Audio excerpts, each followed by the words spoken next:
Comienza el mercachifleo político después de las votaciones del pasado 23 de julio y los jefes de los partidos empiezan a traficar con su voto en este aspecto como se ha venido haciendo sistemáticamente en todos los últimos gobiernos desde el último de Felipe González.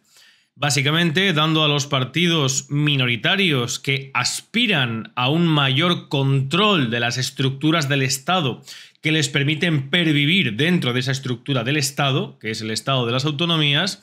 unos beneficios fiscales, unas prebendas, unos cupos y ahora llegando a un punto de destrucción de los principios de igualdad, equidad, reparto, justicia, en definitiva, para todos los españoles, rayanos en la locura con lo que nos dejaban hoy los medios de comunicación en la propuesta que el Partido Socialista estaría esgrimiéndole tanto a Esquerra Republicana como a Junts para que estos den un sí a la investidura de Pedro Sánchez. Y lo más curioso y lo más preocupante de todo es que desde luego los medios de comunicación entren, nuevamente lo llevan haciendo durante 40 años, con la palabra democracia, con el tema de los impuestos, con el tema de la redistribución de la riqueza y ahora nuevamente, bueno, con el derecho a decidir, con la autodeterminación, etcétera, etcétera, pero ahora nuevamente con algo tan preocupante como lo que vamos a tratar en este vídeo. Porque desde luego nadie escapa y en primer término a la comunidad autónoma más endeudada de España acumula nada más y menos que el 40% de toda la deuda autonómica, estamos hablando de Cataluña, pues no escapa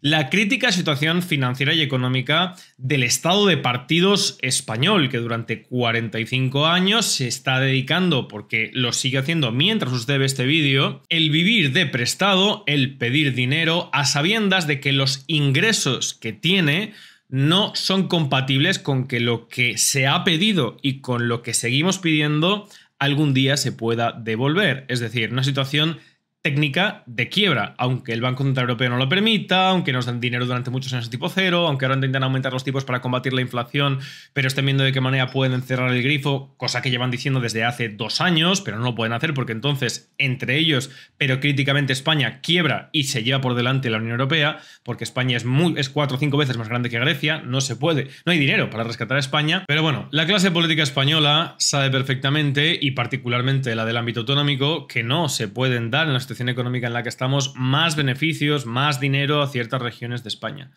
Pero ¿qué es lo que sí que se les ha ocurrido que se puede hacer? Bueno, pues trasladar toda esa deuda a otros ciudadanos de España que no tengan la fortuna de que cuando murió el dictador Francisco Franco, sus acólitos nacionalistas que se entregaron al ámbito regionalista, porque el nacionalismo regionalista español, en muchos términos, nace del regionalismo y nacionalismo español franquista, y el que quiera que lo estudie, yo ya he retado muchas veces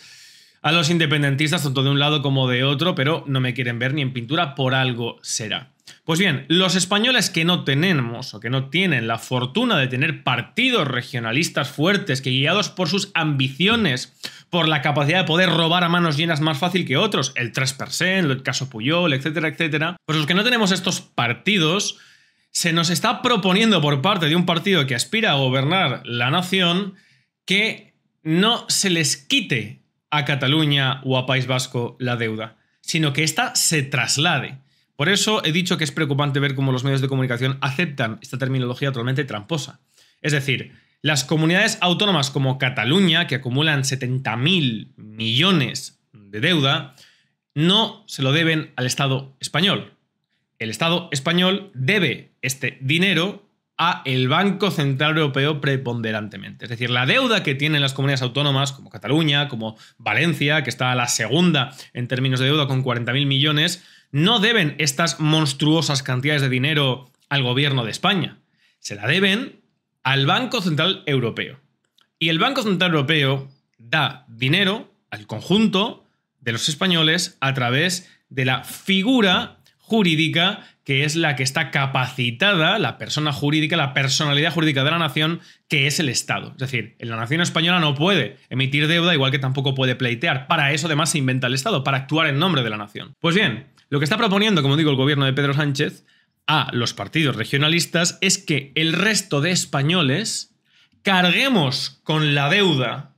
de las facciones del Estado, es decir, del Estado español en Cataluña, porque la Comunidad Autónoma de Cataluña, tal y como se ha configurado, es Estado español, Estado de las autonomías, y del País Vasco, que el resto de todos nosotros asumamos, además de ya la deuda que tenemos, la deuda de estas dos regiones, y estas se queden limpias, ¿para qué? Para seguir endeudándose. Damas y caballeros, esto, bueno, primeramente no es una auténtica aberración, no solamente legal, no solamente desde el punto de vista de los principios que establece el texto constitucional, pero como están acostumbrados toda la clase política a pasársela por todos los sitios que ustedes saben, sin ningún tipo de consecuencia ni responsabilidad, porque aquel que puede exigirle responsabilidad es empleado de ellos, ellos nombran al Constitucional y al Supremo que les van a exigir. No solamente es una desigualdad material brutal, no solamente es una redistribución de la pobreza a aquellos sectores que no tienen la llave de gobierno para ciertos partidos, no solamente es una aberración desde el punto de vista desigualitario,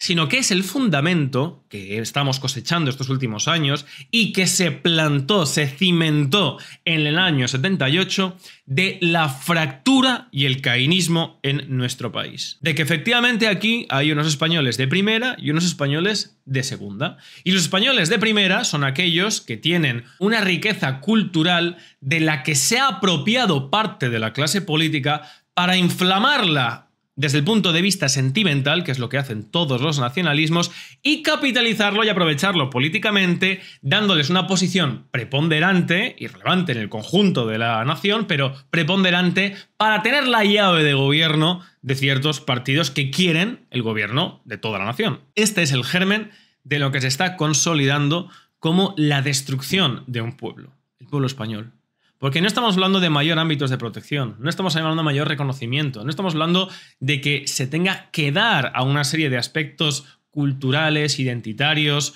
el reconocimiento, el respeto que merecen y que los tienen y que hay que protegerlos. No, no. Estamos hablando en todo momento de dinero, de beneficios económicos, de privilegios. De acuerdo como sucedía en la nobleza, que aquellos que estaban más de acuerdo favorecían los intereses del rey, tenían mayores privilegios que los que no. Y los vasallos y súbditos de unos señores o de otros, de unos nobles y otros, sufrían las consecuencias que luego desembocaban en guerras, en fracturas. Pues eso es lo que hoy, exclusivamente, quitando los pocos elementos que pudieran subyacer en los actos del medievo a través del valor y el honor, exclusivamente por la ambición, exclusivamente por las ansias de poder, exclusivamente por la capacidad para poder robar, para repartir con los menos villanos compañeros de gremio posible, exclusivamente por eso se está construyendo la fractura y la ruptura, no desde el punto de vista de la Constitución. Si quien ha construido eso es precisamente la Constitución, con los premios de consolación, con el Estado autonómico, inventándose allí donde no había señas de identidad. Lean ustedes la legislación para los estatutos de autonomía. Allí donde no haya bandera ni haya señas de identidad, se establecerán los que más convengan. Así se han inventado, por ejemplo, señas de identidad para la Comunidad de Madrid, que las ha diseñado el mismo que ha diseñado después logos para empresas, etcétera, etcétera. En esta ambición política es en este torbellino, en esta espiral es en la que nos encontramos. Y esto, desgraciadamente, es muy difícil de combatir porque cuando uno explica desde el punto de vista material, desde el punto de vista ontológico, los fundamentos del pueblo español, de la nación española, hay tantos prejuicios construidos durante 40 años que mucha gente no escucha y simplemente activa un prejuicio por economía mental.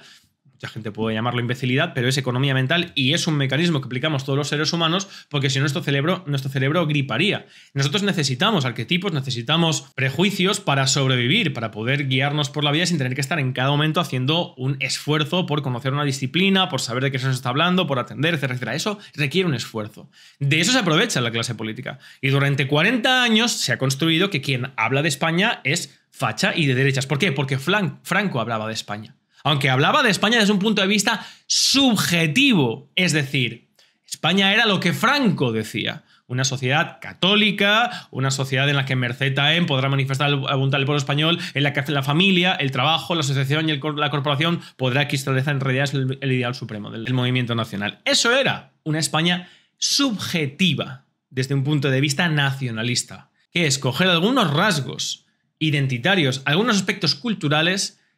tomarlos, introducirlos dentro del Estado a través de la acción política, suprimir el resto e imponerlos. Imponer una visión de lo que yo subjetivamente creo que debe ser España. Eso hoy se está haciendo Por supuesto que se está haciendo. Se está haciendo en el ámbito regional. Se está imponiendo desde el punto de vista cultural algunas cosas subjetivamente, porque eso es lo que da la posibilidad hoy de medrar en las instituciones del Estado. Y la solución a esto no es volver al nacionalismo español, que es lo que ha fraguado el problema de hoy. La solución es reconocer y respetar mutuamente las señas de identidad, la cultura, la riqueza cultural que tenemos, pero sin defender una aplicación, una estructura política que es la que se va a aprovechar de ello. Y entender de una maldita vez que España no nació con la Constitución del 78, no nació con Franco, no nació en la Guerra Civil, ni nació con la Unión de los Reyes Católicos. Cuando los españoles se les expliquen su conciencia nacional, es decir, la percepción que uno tiene de sí mismo como individuo es la conciencia. También existe una conciencia colectiva, que es la conciencia nacional. Cuando se empieza a recuperar esa conciencia nacional, será cuando empecemos a atajar este problema. Una ardua tarea y un largo camino en el que algunos no cesaremos en este empeño.